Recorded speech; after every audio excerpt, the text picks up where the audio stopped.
Pieno appoggio ai lavoratori dell'ABB arriva dal mondo della politica locale e non solo, a partire dai sindaci del territorio bassanese e marosticense che hanno sottoscritto un documento dove parlano di ripercussioni devastanti sul tessuto sociale dell'area in caso di chiusura dell'azienda.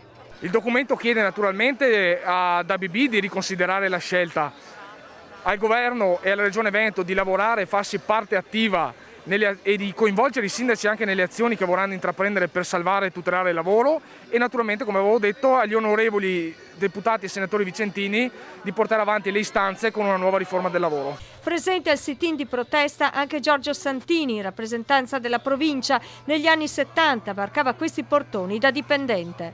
Un'azienda produttiva nel territorio che, come sapete, fa capofila anche per altre aziende collegate, per lavoro collegato, per cooperative eccetera.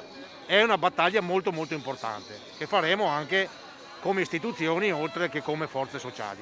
Intanto il 20 gennaio il caso ABB tornerà sul tavolo della Regione Veneto. Siamo di fronte ad un'azienda che non è in sofferenza, un'azienda con i bilanci solidi ma che vuole solamente esternalizzare il lavoro e quindi lasciare a casa dei nostri concittadini solamente per portare la filiera produttiva in paesi dove il lavoro costa molto meno e questo non può essere possibile.